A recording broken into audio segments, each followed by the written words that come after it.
Hi, everybody. Welcome into Sports Talk Chicago. Great to see all of you here with us across our TV and radio affiliates across Chicagoland. We are so glad to be back here with you. We're live on YouTube as well. We're on WKAN 105.5 The Ticket, HCTV, Cities 92.9 Talk FM, WJOB, Gen TV, and our new affiliate, 98.3 The Life up in Round Lake Beach. So great to be with them. Great to have them as a part of our new affiliates here. We have 7 now in total. And give them a warm welcome, a new audience up in Northern Illinois. Great to be a part of things with them. You can follow us all over at Sports Talk Chicago. Subscribe to the YouTube channel, Sports Talk Chicago. Give us a like over there. And we have a huge guest joining us here. 2 segments. So much to discuss. Bulls, Bears, Chicago sports. He's also one of the play-by-play guys for the Chicago Bulls, so we have a lot to discuss there, too. Great friend of this program, sports reporter at ABC 7, of course, host of the Gimme the Hot Sauce podcast, and one of the play-by-play voices of Bulls basketball. Please welcome Mark Schanowski to the program. Mark, it's always a pleasure. How are you? I'm doing great, John. Thanks for having me on. Yeah, it's great to have you here. We have so much to discuss. The Bulls have made some national headlines as of late with the Ring of Honor ceremony. I did want to start with that, get your take. What did you think of the ceremony itself, first off?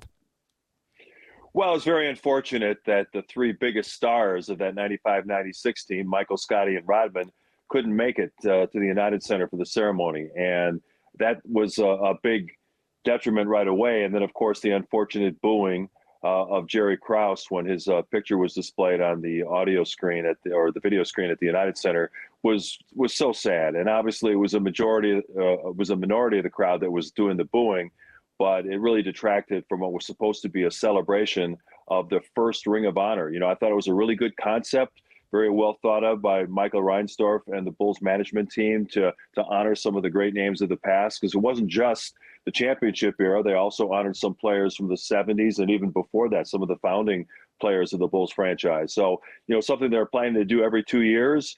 It's supposed to be a celebration of basketball, as Chicago is one of the great basketball cities in America. And unfortunately, afterwards, the only thing that was talked about, especially on a national level, was the unfortunate booing of Jerry Krause. What did you think about the booing personally when you heard it and saw it play out? Well, you know that throughout the time of the Bulls dynasty era, Jerry Krause was a polarizing figure. I think a lot of Bulls fans recognized him for the great job he did in building 2 different teams that were able to three-peat. But his personality was abrasive at times and turned off some fans and members of the media where, you know, he didn't always get a favorable treatment in terms of comments on the air and in print. So during that time, as I mentioned, he was a very polarizing figure. But when you look back over the entirety of what he did during his time as general manager, he was enormously successful. He was inducted into the Basketball Hall of Fame for the great work that he did. And you would think that, you know, 25 years after the last championship, that people would celebrate what he did instead of choosing to boo. And, you know, the unfortunate thing was, the way the ceremony was done, people didn't know that his widow was in attendance. And the first thing they saw was his image on the video screen. And then the horrifying shot of his wife just reduced to tears, seeing the way her husband, who had been dead for 7 years, was treated. It was just such a sad scene in what was supposed to be a celebration of basketball. That's a great way you put it, too. I mean, certainly a celebration. How we put together 2 different teams, as you said, that went and won three-peats, different eras in terms of the NBA. To have his legacy, if you will, be reduced to that is very unfortunate, because he was highly successful, and in a Ring of Honor ceremony, you're celebrating that success. He was the architect of all those teams, and now, after all this time, that's the only treatment he gets. That's pretty unfortunate. And I think the thing that really is sad is that a lot of the people who are booing probably know nothing of Jerry Krause firsthand. Younger fans may not have even been around or been able to appreciate basketball back in the 90s. And then there were some fans who are more casual fans that all they know of Jerry Krause in that era are what they saw on the Last Dance documentary, which, of course, was a Michael Jordan vehicle designed to, you know, glorify Jordan for what he did, and he deserves, of course, the bulk of the credit for those championships.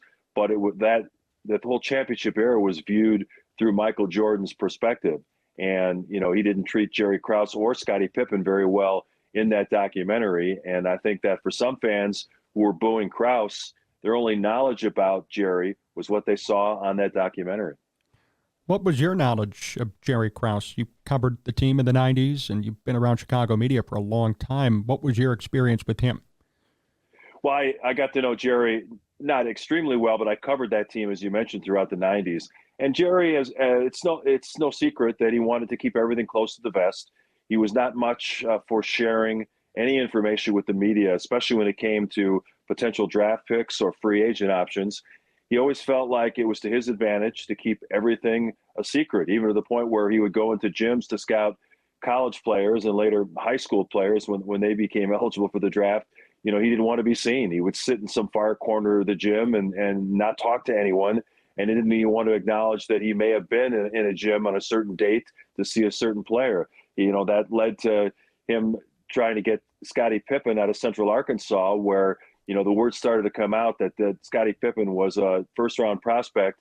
And as that draft got closer, there were a number of NBA teams that were interested in Pippen, but Jerry thought that he was the first one in on Scottie and wanted to try to keep him from the rest of the NBA universe, which of course was impossible. Even, going back to 1987, we didn't have the internet and some of the things that we have now, but still there were a lot of NBA teams that knew about Scottie Pippen.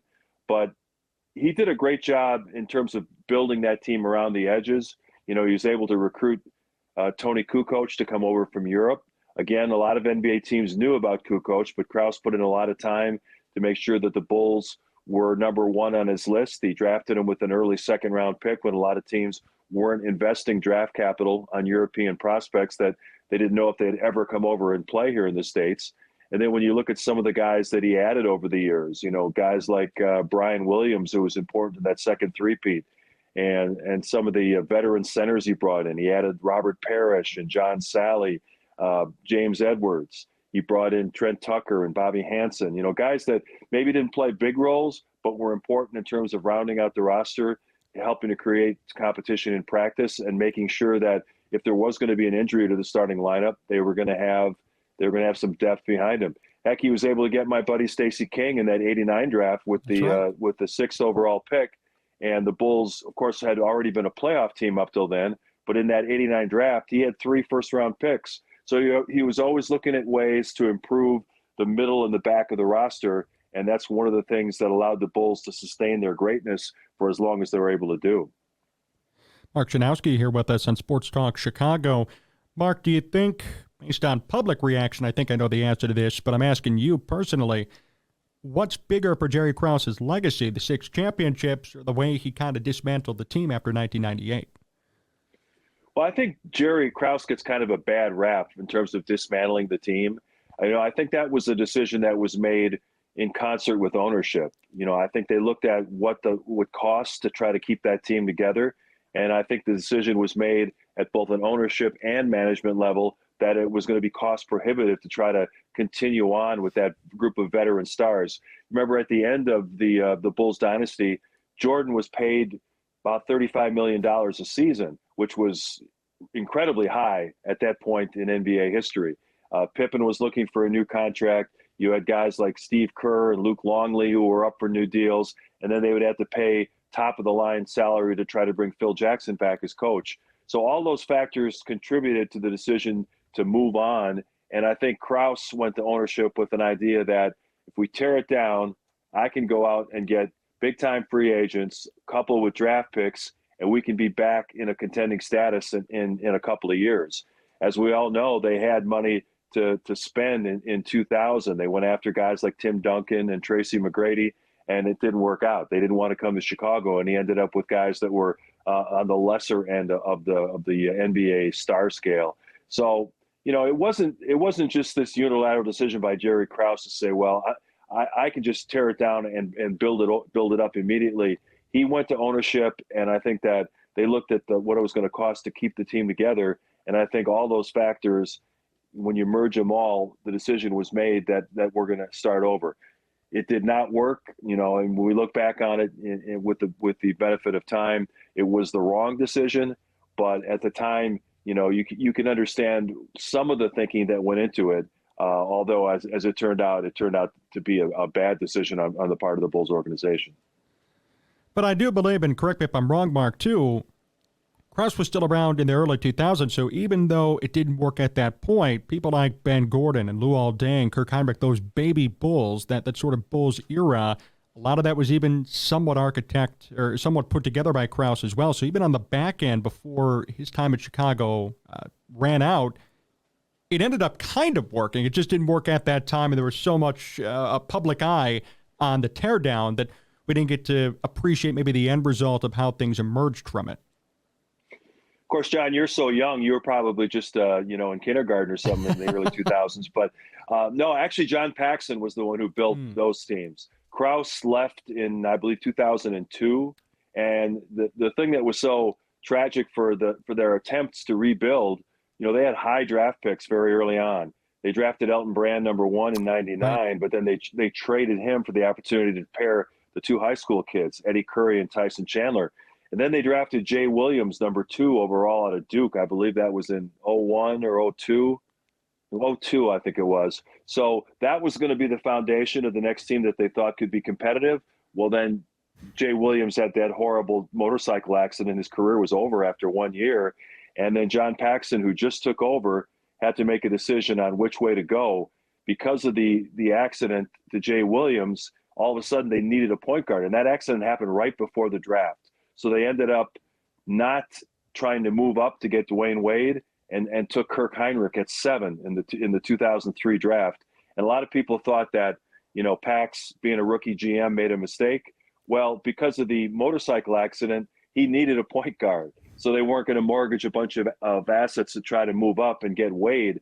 Had Wade slipped to 7, they would have taken him. But because Miami took him at 5, they thought, well, we need a point guard anyway. We'll take Kirk Hinrich. And as everybody knows, Kirk Hinrich had a very, very good career. It's just that, Bulls fans look back on it and think, oh, man, we could have had Dwayne Wade. And those were circumstances.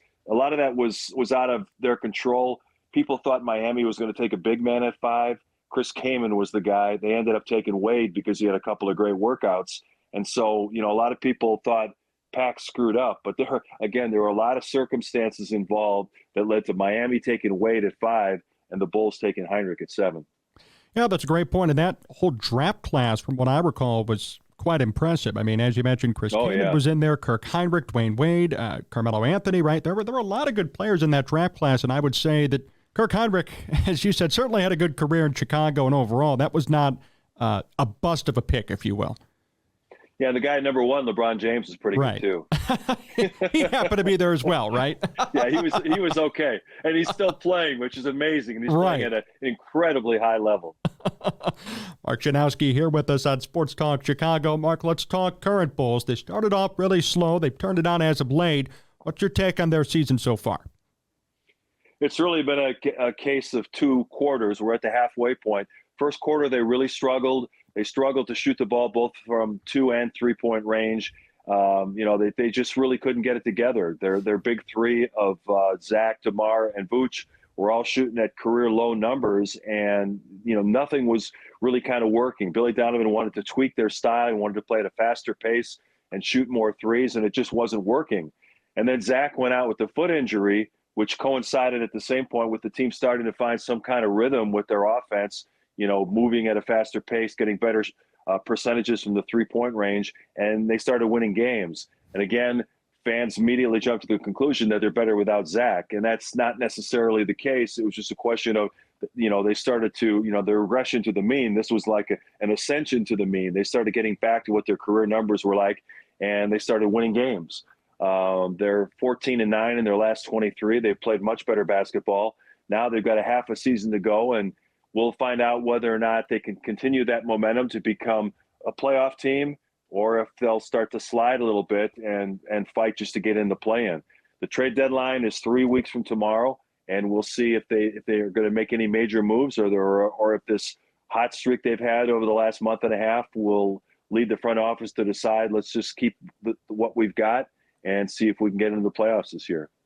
What's your inclination on that right now? Do you see them making a major move, or do you think at this point they're going to go with what they have? Boy, it's really hard to tell. We talked about Jerry Krause being secretive, and Arturas Karnisovas is very much in that same vein. He does not share much with the media or really anybody, even guys that are really close to the organization. I think that they have explored the trade market for Zach LaVine. We've heard various experts around the NBA, like Adrian Wojnarowski and Shams Charania, say that there really has not been an aggressive market out there for Zach LaVine. We saw today there was a trade for Pascal Siakam, who, along with Zach, were the two guys that were continually mentioned as being available, all-star caliber players. And the Raptors got a really good haul in terms of, maybe not the players they got back, but they got 3 first-round draft picks for a guy who's going to be a free agent this summer that they were not planning to re-sign. So credit to Masai Ujiri for working that deal. And I also like it from Indiana's perspective, because what we're hearing is that Siakam is amenable to re-signing with the Pacers and teaming with Tyrese Halliburton long-term. So that could work out to be a good trade for both teams. But in terms of the Bulls situation, I think the contract for LaVine is a little bit onerous for a lot of teams. He's got 3 more years after this one that the money just keeps ascending to where it's almost $50 million at the end of that contract. And although LaVine is a 2-time All-Star who is a proven elite scorer in this league, some teams just aren't willing to commit to that many years and that kind of salary for a guy who has not affected winning at a high level. I think they may have more luck trying to move DeRozan before the deadline, because his is an expiring contract. He's still a very productive player. And if you don't have to give up a ton to get him, if you're a contending team, he might be able to move you up a couple of spots in the final playoff standings and maybe ultimately to go further in the playoffs than you might have expected. So I wouldn't be surprised if you see a trade of either DeRozan or Alex Caruso, but I think the LaVine contract is going to be difficult to move.